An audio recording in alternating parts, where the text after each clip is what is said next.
తెలంగాణలో crime rate పెరిగిందన్నారు DGP Jitender. Cyber crime 44% పెరిగిందని చెప్పారు. 180 కోట్ల రికవరీ చేసి బాధితులకు తిరిగి ఇచ్చామని చెప్పారు.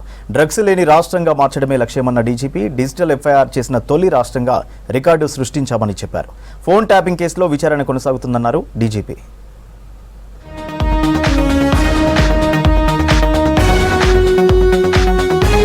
ఈ ఏడాదిలో 2 లక్షలకు పైగా పోలీస్ కేసులు నమోదయ్యాయన్నారు డీజీపీ జితేందర్. క్రైమ్ వార్షిక నివేదికను ఆయన విడుదల చేశారు. జనరల్ క్రైమ్ 9%, సైబర్ క్రైమ్ 44% పెరిగిందని తెలిపారు. ఈ ఏడాది 33,618 సైబర్ క్రైమ్ కేసులు నమోదయ్యాయని చెప్పారు. డిజిటల్ ఎఫ్ఐఆర్ నమోదు చేసిన తొలి రాష్ట్రం తెలంగాణనేనని చెప్పారు. డ్రగ్స్ లేని రాష్ట్రంగా తీర్చిదిద్దడమే పోలీసుల లక్ష్యమని చెప్పారు. మోసాలకు పాల్పడుతున్న 1800 వెబ్సైట్లను బ్లాక్ చేసినట్లు చెప్పారు. As far as awareness is concerned, yes, we are doing it. We have traffic training institutes, so we are creating awareness through various means, even digital means also. So definitely, I would say that we are trying to do our best and we will continue to do.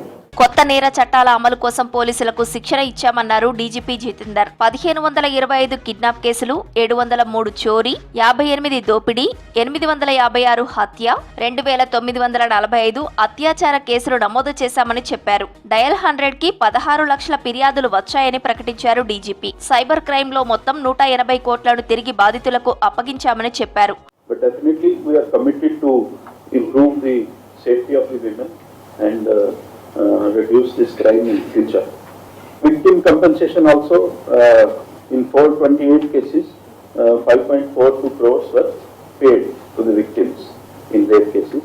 Phone tapping కేసులో విచారణ జరుగుతుందన్నారు DGP Jitender. ఇప్పటికే ఈ కేసుకు సంబంధించి సిబిఐకి లేఖ రాశామని చెప్పారు. నిందితులను విదేశాల నుంచి దేశానికి రప్పించాలంటే ఇంటర్నేషనల్ ప్రాసెస్ జరుగుతుందన్నారు. దీనికి ఇంటర్పోల్ సహాయం తీసుకుంటున్నామన్నారు డీజీపీ. ప్రభాకర్ రావును హైదరాబాద్ రప్పించే ప్రయత్నాలు జరుగుతున్నాయన్నారు.